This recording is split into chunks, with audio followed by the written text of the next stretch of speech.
주님이 우리의 삶과 또 교회도 가정도 인도하고 계신 줄 믿습니다. 자, 말씀의 제목 한번 따라해 볼까요? 믿음의 사람 다니엘. 주전 586년에 남유다가 바벨론의 침공을 당하면서 성전도 불타버리고 나라가 완전히 멸망하게 됩니다. 근데 그 멸망이 20년 전부터 느부갓네살 왕이 1차 침공을 하면서 시작되는데 그게 바로 이제 주전 606년이에요. 그때 한 다니엘과 세 친구들이 끌려가게 되는데 4절에 보게 되면 흠이 없고 용모가 아름다우며 모든 지혜를 통찰하며 지식에 통달하고 학문에 익숙하여 왕궁에 설만한 소년을 데려오게 하였고, 바벨론은 정복지 안에 똑똑한 인재들을 데려다가 일정한 교육을 시킨 다음에 자기 나라를 위한 인재로 사용했습니다. 그래서 그때 다니엘과 이 세 친구들이 1차 포로로 끌려가게 되는데, 그때 이제 다니엘은 15살, 16살 정도로밖에 되지 않았다라고 추정이 됩니다. 근데 상당히 잘생겼고 똑똑하고 또 박식하고 특출난 소년들이었죠. 거기다가 이 소년들은 믿음까지 너무너무 특별한 소년들이었습니다. 가만히 보게 되면 유다 땅은 지금 우상숭배와 죄로 다 무너지고 기울어가고 멸망해 가는데 어떻게 그 어린 소녀들이 특별한 믿음을 그 땅에서도 지키고 있었고, 그 다음에 900km가 넘는 그 먼 말리 이역 땅에 포로로 끌려가잖아요. 근데 거기서 이 네 소년의 믿음은 더더욱 빛이 납니다. 살아계신 하나님이 역사를 주관하는 하나님이신 것을 그 모든 제국 가운데 굉장히 강력하게 드러내는 영향력을 보여주게 되죠. 요즘 이제 내년에 대선이 앞두다 보니까 TV에 대선 예비주자들 토론회, 공방전이 많이 일어나죠. 그런 걸 이렇게 보다 보면 어떤 생각이 드세요? 정치권이 참 험한 동네다. 그리고 거기에 몸을 담으면 좀 세월이 지나면 누구든지 비슷비슷해지는 것 같고, 좀 이 어두워진 나라를 누가 좀 환하게 밝혀줄 만한 그런 인물이 그냥 내 눈에 딱 보였으면 너무너무 좋겠는데, 이분도 저분도 탁 찍고 싶다 하는 마음이 그냥 확 들면 얼마나 좋을까. 근데 오늘 본문에 이거 2500년 전에 다니엘이 포로로 끌려가가지고, 그리고 결국은 자기도 원한 건 아니었지만 정계에 입문하게 되거든요. 그런데 이 다니엘이 참 대단한 게 사방이 우상천지 아닙니까? 바벨론에 사방이 죄악이 가득하잖아요. 근데 전혀 거기 물들지 않아요. 오히려 깊은 밤에 빛이 더 드러나는 것처럼 그럴수록 더 빛을 드러내는 다니엘. 어떻게 그것이 가능했을까? 그 비결이 뭘까? 오늘 말씀 속에서 우리가 두 가지로 상고해 봅니다. 첫 번째 한번 따라 합시다. 믿음의 정체성. 믿음의 정체성. 내가 누구인가? 제가 이렇게 미국에 있을 때 보니까 할아버지 할머니들이 엊그제 경상도에서 온 것처럼 경상도 사투리 억양을 강하게 쓰시고 또 전라도 말을 그렇게 쓰시고 그러시길래 오신 지 얼마 안 된 줄 알았는데 나중에 알고 보니까 막 30년, 40년이 지나신 분이 많아요. 어떻게 그렇게 말이 하나도 안 변했습니까? 그랬더니 나이 들고 오면 잘 안 변한다고 그러시는 거예요. 근데 애들 보면 온 지 3년, 4년밖에 안 됐는데 완전히 얘네들이 미국 사람 다 됐어요. 발음도 그렇고. 미국에서 그런 애들을 바나나라 그래요. 바나나. 겉은 노란데 까보면 하얀 애들이라고. 다니엘과 세 친구도 이게 부모 없이 보호자도 없이 바벨론에 끌려갔잖아요. 여러분 그 당시에 바벨론 문명은 대단했거든요. 세계 7대 불가사의 공중 정원에다가 어마어마한 바벨탑에다가 문명에다가 아마 수십 년 전에 우리 저 시골 촌동네를 어느 날 갑자기 미국 맨하탄 한가운데 떨어 놓은 거랑 비슷하다고 보면 되겠죠. 가자마자 갈대아 사람들의 학문을 배우고 바벨론 사람들의 말과 언어를 써야만 됐고요. 그리고 모든 문화가 다 바벨론으로 바뀝니다. 아마 머리 스타일이나 옷 입는 거나 신발이나 자기 나라 게 하나도 없었겠죠. 그리고 제일 중요한 건 이름을 바꿔버리죠. 창시개명을 단행한 겁니다. 우리나라도 옛날 일제시대 때 민족의 혼을 말살하려고 창시개명을 억지로 강요하잖아요. 여러분 감옥에 간 사람들 얘기 들어보게 되면 감옥에 가면 이름을 부르지 않아요. 야 35번, 43번 나와. 그러면 내 존재가 없어진 것처럼 느낀다는 거예요. 이름이 그렇게 중요한데 다니엘의 이름의 뜻은 여호와는 나의 재판관이시다. 다니엘아, 그 이름을 부를 때마다 하나님을 기억하게 되는 이름인데, 너 이름은 이제 벨드사살이라, 벨이 너를 보호하신다, 마르뚝 그 신이 너를 보호한다는 이름으로 바꿔버린 거예요. 어떤 의도가 있습니까? 다니엘의 모든 것을 바꾸되 그 신앙마저도 바꿔버리겠다는 그런 의도를 가진 것이죠. 여러분, 그 정도 환경이면 보통 아이들 같으면 모든 것을 다 잊어버립니다. 다 지워져 버립니다. 그런데 이 다니엘과 세 친구는 절대로 지워지지 않는 아주 영혼에 새겨진 것이 있었으니 그게 바로 우리가 누구냐? 우리는 하나님의 자녀다. 우리는 살아계신 하나님의 종이다 하는 정체성이었어요. 그럼 독일의 한 종교 철학자 루드윅 포이어 바흐는 이런 말을 했습니다. 영어인데 We are what we eat. 무슨 말이냐면 우리가 먹는 것이 곧 우리다. 여러분, 어릴 적부터 홍어를 먹고 자란 사람은 남도 사람이 됩니다. 과메기를 먹고 자란 사람은 포항 사람이 되는 거예요. 여러분, 감자를 어디다가 찍어 먹습니까? 삶은 감자를. 어떤 동네는 소금에다 찍어 먹는데 저쪽 동네는 설탕에다 찍어 먹습니다. 저 위에 동네는 간장에다 찍어 먹고요. 그리고 감자랑 버터를 비벼갖고 먹는 동네는 메쉬 포테이토라고, 외국 사람들은 감자를 버터에다가 비벼서 먹습니다. 대한민국 사람들은 전 세계 어디를 가도 꼭 먹어야 되는 것이 있으니 그것은 바로 냄새나는 김치와 된장은 꼭 먹어야 조선 사람인 겁니다. 그러니까 사람이 뭘 먹느냐를 하는 것을 보게 되면 그 사람의 정체성, 그가 누구인가, 그것을 보여주는 아주 중요한 표지가 되는 것이죠. 다니엘과 세 친구는요, 비록 몸은 어쩔 수 없이 바벨론에 속했지만 하나님의 백성이 먹어야 하는 것만을 먹기로 결단합니다. 그 당시 왕이 끼니 때마다 내려주는 음식은 아주 기름진 고기와 포도주입니다. 최고의 음식들이죠. 값진 음식들이죠. 그런데 문제는 그 모든 고기와 포도주가 바벨론 최고의 신인 마르뚝에게 제사를 지내고 난 뒤에 내려지는 하사되는 음식이기 때문에 그것을 먹을 때 그 신의 축복을 받는다라고 믿었다는 겁니다.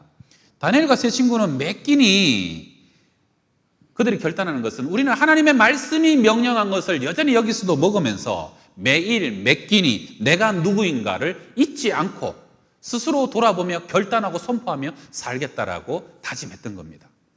여러분, 성경의 믿음의 거성들은요, 어떤 상황 속에서도 하나님 앞에서 내가 누구인가는 정체성을 잃어버리지 않았던 사람들이에요. 다윗을 볼까요? 다윗은 골리앗을 죽이고 한꺼번에 이 민족의 영웅이 되지만 어느 순간부터 도망다니 신세로 전락하게 되잖아요. 도망다니는 것이 얼마나 고달프고 힘듭니까? 내 몸 하나도 건사하기 힘든데 어느 순간 아둘람굴에 환난당한 자, 원통한 자, 빚진 자들이 사방에서 수백 명이 몰려듭니다. 보통 사람들 같으면 그들 못 받아들입니다. 그렇게 있다가 발각되면 다 죽는데요. 그런데 다윗은 그들의 아비가 되기로 결정하고 그들을 가슴에 품습니다. 그 다음에 사무엘상 23장에 보게 되면요, 그일라 성이 블레셋군의 침략을 받아서 약탈당하고 고통을 당합니다. 다윗이 불쌍한 거예요. 근데 그일라 성은 내가 잘못 들어가면 갇혀서 못 나오는 데예요. 그러나 그는 하나님께 기도합니다. 하나님, 내가 가서 저들을 도와줄까요? 가라. 그는 하나님의 종이었기 때문에 명령에 순종하여 가게 됐고 400명의 부하들은 그 동네를 블레셋으로부터 구원해 주게 됩니다. 그런데 참 재밌는 것은 정작 그 도탄에 빠진 백성들을 위해서 싸워줘야 되고 돌아보아야 될 사울은 다윗 쫓아다니라고 국력을 다 소진하고, 그리고 백성이 침략을 당하는지 죽어나가는지 아무 관심이 없어요. 정작 그때에 그 백성들의 왕노릇, 왕의 역할을 해주고 있었던 것은 다윗이었다는 겁니다. 이쯤 되면 하나님 앞에서 이스라엘의 진짜 왕은 누굽니까? 신부는 도망자였지만 그는 이미 백성들의 아픈 사연을 다 가슴에 안았던 사람이었고 그 백성들을 위하여 내 목숨을 걸고 대신 싸워주는 왕의 왕으로서 이미 세워져 가고 있었던 겁니다. 그러니까 때가 되니까 다윗이 이스라엘의 왕으로 세워지는 것은 당연한 수순이었던 것이죠. 18살의 나이로 보디발의 집에 팔려가 종이 되었던 우리 요셉도 마찬가지 아닙니까? 요셉은요 13년 동안 종살이를 했지만 한 번도 종의 근성으로 살아간 적이 없습니다. 그 어린 소년이요 17살이 그 집이 꼭 내 집인 것처럼 최선과 충성을 다해서 그 집을 돌아보고 그 집의 모든 것을 관장합니다.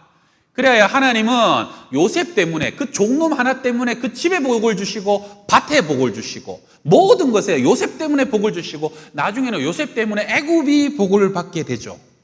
요셉은요, 신앙적인 면에서도 그 보디발의 아내가 유혹할 때 단호하게 대처합니다. 여러분, 눈칫밥만 13년 먹은 종이 이 지금 절대 힘을 가진 이 여인의 유혹을 내가 거절할 때 나 죽을 수도 있다는 거 몰랐겠습니까? 그러나 죽으면 죽었지 나는 불의한 것에 타협하지 않겠다는, 하나님 앞에서 내가 누구인가 나의 거룩함을 지키겠다는 그 마음과 중심이 결국은 하나님은 요셉을 세우셔서 애굽 땅의 총리, 만민의 생명을 구원하는 구원자로 요셉을 세워 주셨던 것이죠. 여러분, 우리는 세상 속에서 사람들은 너가 누구냐, 많은 사람들은 내가 누구냐 할 때 제가 누구냐 하면요, 직업을 얘기하고 또 가진 것을 얘기하기도 하고 나의 직함을 얘기하고 어떤 사람은 나의 외모와 겉모습을 얘기하기도 합니다. 그러나 사실은 하나님 앞에서 그런 것들이 내가 누구냐를 증명하는 것은 아닙니다. 유라굴라 태풍 앞에서요, 바울은 포승된 채로, 메인 채로 죄수의 몸으로 그 배를 타고 273명의 사람들과 함께 바다를 건너가는데요, 그 유라굴라 광풍 앞에서 모든 사람들은 정신을 잃습니다. 먹지도 마시지도 못하고 죽음의 시리 앞에, 그림자 앞에 낭망해 있는데, 그때 바울이 호련히 일어서죠. 그러면서 뭐라 그럽니까? 죄수였지만 여러분들이요, 어젯밤에 하나님이 천사가 내가 가이사 앞에 서야 되기 때문에 여러분 중에 하나도 죽지 않는다고, 걱정하지 말라고. 그때부터 사람들은 바울을 따릅니다. 바울이 먹으라면 먹고 괜찮다면 괜찮고 안심하라면 안심합니다. 백부장도 선주도 리더가 아니라 죄수인 바울이 영적 리더의 사명을 감당해 가기 시작하고요, 사실은 나머지 모든 사람은 바울 때문에 덤으로 생명을 얻은 신세가 되게 된 겁니다. 여러분, 어떤 사람들도요, 싸움할 때 뭐 이렇게 신랑이가 붙으면 한다고 하는 말이 내가 누군 줄 알아? 내가 누군 줄 알아? 그래요. 그럼 영화에서 보니까 전에 어떤 영화에서 그러더만요, 네가 누군데? 너 누구야? 너 누구야? 저만 재밌군요. 예. 영화가 생각났어. 여러분은 사람들 앞에 내가 누구라고 소개하십니까? 내가 누구야? 제가 우리 교회 부임할 때 처음에 부임해갖고 한 달 좀 넘게 정체성에 관한 설교를 좀 한 적이 있었어요. 그때 제가 이 얘기를 했었는데, 제가 군입대하고요, 사단훈련소도 같이 훈련을 받고, 그 다음에 전경 착출돼갖고 충주의 경찰학교도 같이 수료를 하고, 나중에 전주 쪽에 봉동에 자대를 갔더니 거기 중대도 같이 와 있고 소대까지 같이 배정받은 친구 하나가 있었어요. 걔도 신학생이고 저도 신학생이고, 그래갖고 소대에 같이 배정받았을 때 교회도 막 한 6주인가 안 보내줄 때 둘이가 같이 대지막사에 들어가서 예배도 드리고 우리 믿음으로 살자 그러고 서로 격려하고 힘이 됐던 동갑내기 친구가 있었습니다. 몇 달 지나고 난 뒤에 저는 힘이 세고 운동을 잘한다는 이유로 본부세도로 발령이 났고, 그래서 운전병 하다가 나중에 관사병으로 올라가게 됐어요. 근데 그 친구는 진압소대에서 계속 지내면서 한 1년이 지나가지고 이제 서로의 계급이 이제 상경쯤 됐을 때였어요. 한 번은 제가 관사 대청소를 한다고 교회에 잘 다니는 쫄병 애들 한 30명을 불러다가 청소를 좀 시키고, 그 다음에 한 1시간 이상 쉬게 하면서 PX에서 과자를 이만큼 사와가지고 이거 다 먹으라고. 그러니까 쫄병들이 뭐 쉬는 것도 감사한데 과자까지 먹여주니까 얼마나 기분이 좋아요. 그래갖고 과자를 한참 먹다가 기분이 좋아지니까 막 허물없이 이 얘기 저 얘기를 하는 거예요. 그러면서 김경호 상경님, 우리 중대에서 제일 고춧가루가 누군지 아십니까? 이 고춧가루라는 것은 그때 군대 용어로 쫄병들을 갈구고 괴롭히고 아주 욕 잘하는 사람을 고춧가루라고 그랬어요. 그때 누구냐 그랬더니 박모모 상경입니다. 제 그 친구를 얘기하는 거예요. 그래서 제가 깜짝 놀라갖고, 야, 그럴 리가 있나? 야, 걔 믿음도 엄청 좋고 신학생이야. 그랬더니 그렇습니까? 신학생이었습니까? 그랬군요. 그래서 빈틈없이 갈구는군요. 욕도 엄청 잘합니다. 아주 그냥 다들 치를 떱니다. 제가 믿겨지지가 않았어요. 그래가지고 제가 내려가가지고 그 친구를 찾아갔어요. 야, 내가 관사에서 들었더니 쫄병들이 네가 우리 중대의 최고의 고춧가루라 그러더라. 그 말이 맞냐 그랬더니 가만히 있는 거예요. 야, 너랑 나랑은 신학생인데 그러면 되냐? 그러면 안 되지. 그랬더니 걔가 대뜸한다는 말이, 야, 우리가 여기서 뭘 신학생이냐? 군인이지. 그리고 임마 군대에서 욕이냐? 일상어지. 다 그러고 살잖아. 군대는 뭐 욕 안 하면 어떻게 말을 해? 그런 거지 뭐. 이쯤 되니까 말이 안 통하는 거예요. 참 어색하게 돌아서는데 마음이 짠해요. 야, 쟤는 1년 넘게 대모 진압하다가 험한 환경을 만나서 그런가?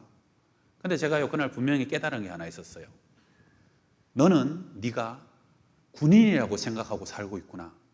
근데 나는 지금도 내가 신학생이라고 살고 있는데, 자기가 생각하는 정체성이 다르니까 어느 순간 사실 저보다 더 열정적으로 신앙생활을, 군생활을 시작했는데요, 어느 순간 너무 많이 갈라져 있는 거예요. 성도 여러분, 나는 누굽니까? 여러분, 바로 그 나의 정체성이 하나님 앞에서 내 정체성이요, 내 생각도 삶도 내 앞길과 비전을 주장합니다. 여러분 직장에서 여러분 이웃에게 내가 누구라고 생각하고 살아가십니까? 하나님의 자녀이고 하나님의 말씀 안에 살아가는 주의 종인 것을 선포하시고 그 정체성으로 세상 끝날까지 승리하시기를 주의 이름으로 축원합니다. 우리 두 번째 한번 따라합시다. 믿음의 결단. 다니엘 얘기하면 제일 유명한 것이 사자굴 속의 다니엘이죠. 10대의 포로로 끌려온 다니엘이 느부갓네살도 40년 넘게 통치하지만 그 철권 통치도 무너집니다. 바벨론이 망해요. 그리고 메데 바사 제국에 삼킴을 당하죠. 그리고 다리오 왕이 첫 번째 왕이 되고, 다니엘은요, 나라가 망하고 왕이 바뀌었는데도 여전히 신임받아서 메데 바사 제국의 최고의 총리로 세워지고 80이 넘은 노인이 되게 됩니다. 그러다 보니까요, 포로 출신이 근본도 없는 것이 최고의 관직에 오르니까 얼마나 간신들이 시기와 질투를 하게 됩니까? 관계를 꾸미죠. 왕이시여, 임금님이 이 나라 최고의 신이신데 누구든지 왕 외에 다른 신에게 기도하는 놈이 있으면 그 놈은 사자굴 속에 던져버립시다. 왕은 간신들의 속마음도 모른 채 도서에 도장을 찍게 되죠. 그런데 여기서 다니엘의 위대함이 드러나게 됩니다. 다니엘서 6장 10절 말씀, 우리 말씀은 같이 한번 읽어봅시다. 다니엘이 이 조서에 왕의 도장이 찍힌 것을 알고도 자기 집에 돌아가서는 윗방에 올라가 예루살렘으로 향한 창문을 열고 전에 하던 대로 하루 3번씩 무릎을 꿇고 기도하며 그의 하나님께 감사하였더라. 아멘. 기도하면 죽는다. 사자굴 속에 사자밥으로 던져줄 수 있다. 알아요. 그런데도 다니엘은 집으로 돌아갑니다. 그리고 정말로 중요한 구절이 전에 하던 대로, 늘 결단하여 지금까지 평생 내가 지켜왔던 대로 창문을 활짝 열어요. 그리고 3번 예루살렘 성을 향하여 무릎을 꿇고 여전히 하나님께 기도하는 모습을 숨기지 않습니다. 그 하나님께 감사하였더라. 여러분, 사실 그쯤 되면 문을 닫고 은밀하게 조용히 해도 되잖아요. 그러나 다니엘은 노. 이것은 평생 하나님과 나 사이의 약속이다. 여러분, 사실은 문을 열어놓는 것 자체가 대단한 거 아니고 무릎을 꿇거나 예루살렘을 향하는 것도 그 자체가 절대적인 것은 아닙니다. 그러나 다니엘의 마음속에는 내가 날마다 하나님 앞에서 뜻을 정하여 타협하지 않고 그 기도와 그 기도의 시간, 그 자세, 그 모습을 내가 생명 걸고 지켰기 때문에 그 기도 자체가 70년에 가까운 세월 동안 다니엘의 믿음을 지켜주게 된 겁니다. 할렐루야. 사자굴에 던지려면 던지고 죽이려면 죽여라. 생명, 모든 것을 다 잃어버려도 하나님 앞에서 뜻을 정한 나의 결단을 버리지 않겠노라. 여러분, 사람이요, 자기가 할 수 있는 것을 다 하고 지킬 것을 다 지키고 나면 나머지 할 수 없는 것은 하나님이 하시는 거예요. 하나님은 평소에는 상식 안에서 일하시는데 조급하실 때, 특별할 때는 기적으로 일하시는데, 여러분, 다니엘이 이 정도 하니까 하나님이 기적을 안 일으켜 줄 수가 있나요? 안 일으켜 줄 수가 없는 거죠. 그 종 보호해야 되는데. 하나님을 놀래키는 사람 아닙니까? 처음부터 다니엘이 그랬을까요? 여러분, 조지 뮬러 아시잖아요. 평생 93세가 될 때까지 15만 명의 고아들을 정부 지원 하나 안 받고 오직 5만 번 기도하고 응답받은 하나님의 역사로 15만 명의 고아들의 아버지가 됩니다. 그 조지 뮬러가 노후에 이런 얘기를 하죠. 내가 처음으로 기도하기 시작했을 때 나는 1달러를 하나님께 응답으로 받기 위해서 온 믿음과 온 밤을 지새고 기도했어야만 했다. 그런데 50년이 지난 지금 나는 100만 달러를 어렵지 않은 믿음의 기도로 하나님께 구할 수 있게 되었다. 할렐루야. 여러분, 믿음도 쌓여지는 겁니다. 따라해 봅시다. 믿음도 쌓여지는 겁니다. 한 번 더요. 믿음도 자라가는 겁니다. 믿음도 커져가는 겁니다. 여러분, 옛날보다 여러분 우리의 믿음이 자라기를 바라고 커져가 있길 바라고, 우리가 나이가 들수록 믿음의 큰 그릇이 될 수 있길 바랍니다. 80세가 넘은 다니엘은 아는 거예요. 지난 70년 동안 그 숱한 어려움 속에서 나를 지키시고 함께 하신 하나님, 나를 여기까지 높여주신 하나님이 이번에도 사자굴 앞에서도 나를 도와주시고 보호하실 것이고, 그리 아니하셔도, 옛날 어릴 적의 고백처럼, 새 친구의 고백처럼 그리 아니하실지라도 나는 우상에게 절하지 아니하고 하나님께 기도하는 것을 버리지 않겠다는 거예요. 여러분, 근데 이 놀라운 믿음이요, 다니엘의 그 15살, 16살 때 그 내 친구들과 함께 환관자에게 열흘만 채소를 먹게 해주십시오. 열흘 뒤에 비교해 보시면 되잖아요. 누구의 얼굴이 더 좋은가? 그때요, 여러분, 이제 포로로 끌려간 애들이 그런 요구를 어떻게 합니까? 환관장이 잘못하면 내 목이 달아난다고 하는데 그런 요구를 어떻게 해요?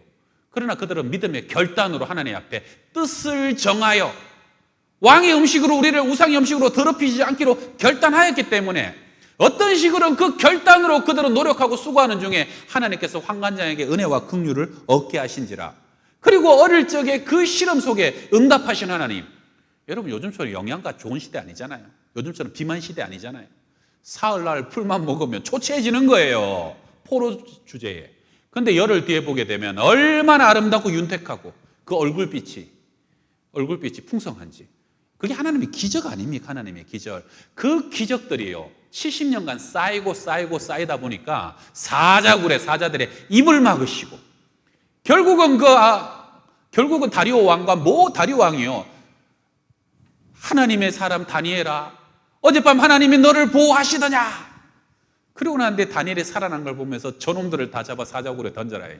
입이 콱 막혔던 사자가 입을 벌려 떨어지기도 전에 뼈까지 부서뜨려서 먹었다고 기록하면서, 그래서 120도의 조소를 내려갔고 모든 백성들은 살아계신 하나님을 경배하고 찬양하라라고.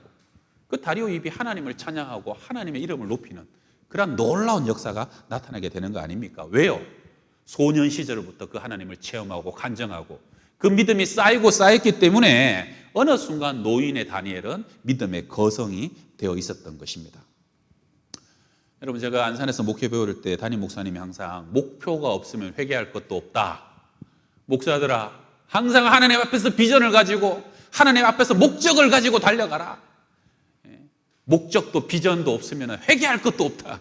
그런 얘기를 잘 하셨는데요. 여러분, 뜻을 정하셨어. 우리 코로나 시대는요, 많은 것들이 너무 많이 무너져 버렸어요. 옛날에는 내가 목숨 걸고 예배 시간만큼, 어떠한 어려움 속에서도 예배 시간만큼 목숨 걸고 지켰던 사람들, 주일 성수의 결단들, 이제 어쩔 수 없으니까 아무 때나 일어나가지고 그냥 켜놓기만 하면 오늘 예배 드렸고 그냥 오늘 주일 성수했다라고 편한 시대가 되었죠.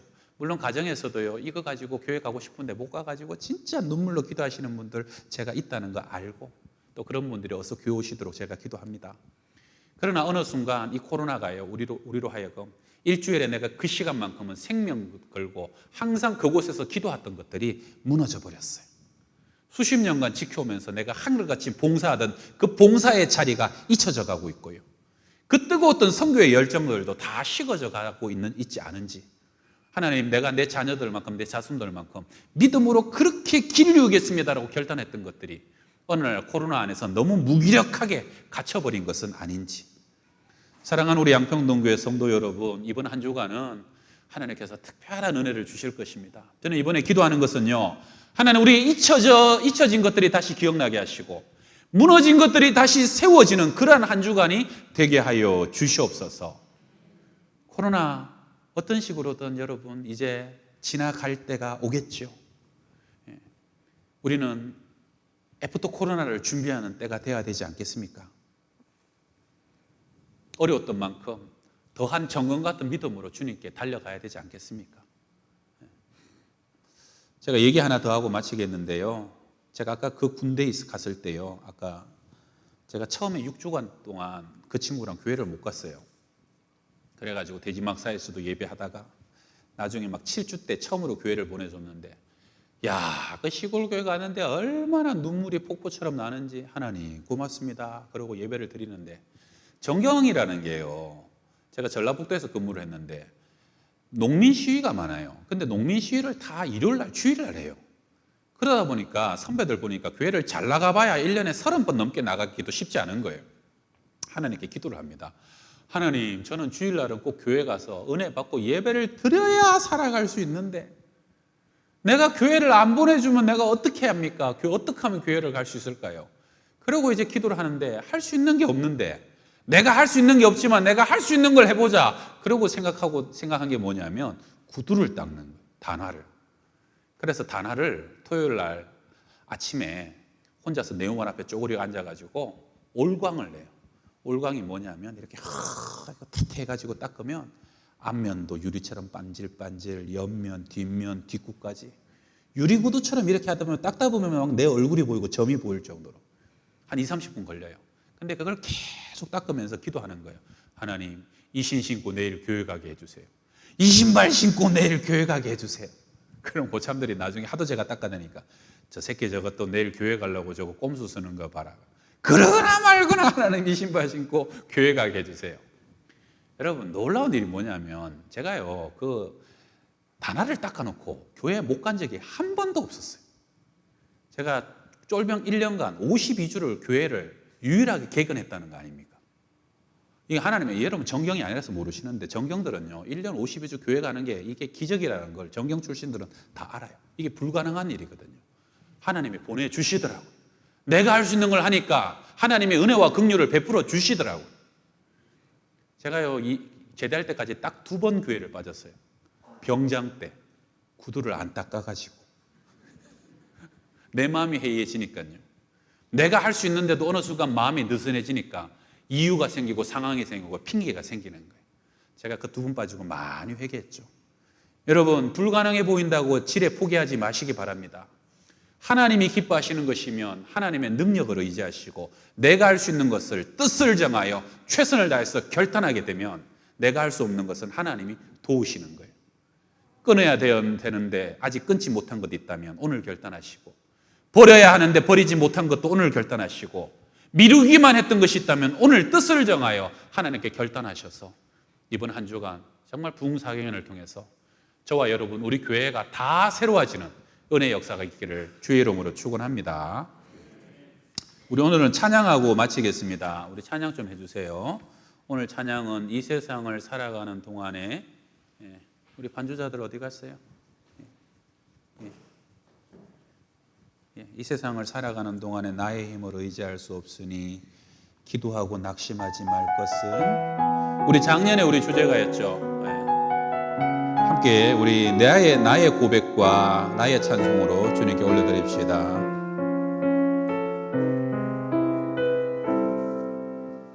이 살아가는 동안에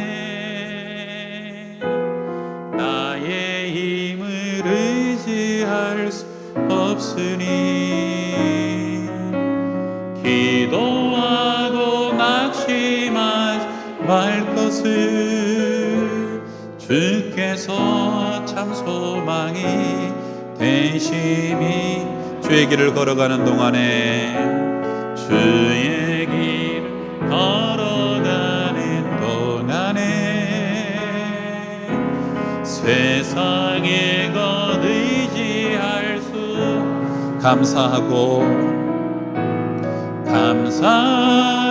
낙심하지 말 것을 주께서 참 기쁨이 되시 하나님의 꿈이 나의 비전이 예수님의 성품이 나의 인격이 되고 성령님의 권능이 나의 능력이 되길 원하고 바라고 기도하옵소서. 하나님의 꿈이 나의 비전이 되고 예수님의 성품이 성품이 나의 인격이 되고 성령님의 권능이 나의 능력이 되기 원하고 바라고 기도합니다. 우리 한 1분간만 함께 기도할까요? 하나님 안에서 내가 누구인지 그 믿음의 정체성을 확실히 부여잡게 하여 주옵소서. 하나님, 결단하지 못하고 끊지 못한 것 오늘 결단하게 하시고, 이번 한 주간 부흥사기인을 통해서 우리의 삶이 변화지고 새로워지고 무너졌던 것이 다시 세워지게 하여 주옵소서. 일으켜지게 하여 주옵소서. 하나님을 향한 거룩한 비전과 하나님의 소망과 능력을 부여잡는 시간이 되게 하여 주시옵소서. 이번 부흥사경에 축복하시고 또한 함께 할 수 있는 은혜와 여건을 허락하여 주옵소서. 우리 1분간만 기도하겠습니다. 하나님 아버지, 고맙고 감사합니다. 오늘 다니엘의 삶을 통하여서 하나님 안에서 내가 누구인가, 내가 무엇을 부여잡고 세상에 죄악이 많고 관영하지만 내가 여전히 하나님의 말씀 안에 살아가는 하나님의 자녀이고 주님의 종인 것을 세상 끝날까지 잃어버리지 않도록 주님 우리를 도와주옵소서. 하나님, 뜻을 정하여 믿음의 결단을 합니다. 끊어야 될 것은 끊고 버려야 될 것은 버리게 하여 주시고 무너진 것 때만 다시 세우게 하여 주시고 우리의 영이 회복되게 하여 주옵소서. 우리의 영의 시각이 밝아지게 하여 주시고 하나님의 음성을 듣게 하여 주시며 우리의 식어진 심령이 뜨거워지게 하여 주시고, 하나님, 그리하여서 이번 한 주간 온 교회가 성령과 말씀과 진리 가운데 충만하여서 우리가 하나님의 비전과 하나님의 소망 가운데 새롭게 세워지며 하나님으로 기뻐하며 즐거워하며 감격하는 그런 놀라운 은혜의 한 주로 주님 인도하여 주시고 영광을 받아 주시옵소서. 아멘. 고맙고 감사합니다. 하나님 안에서 내가 누구인가, 하나님의 사랑받는 자녀이고 세상 끝날까지 아무리 세상 사람들이 죄 가운데 휩싸이고 죄에 무너져도 나는 주의 말씀을 쫓아가는 하나님의 종인 것을 잃어버리지 않는 그 정체성을 부여잡고 살아가게 하여 주옵소서.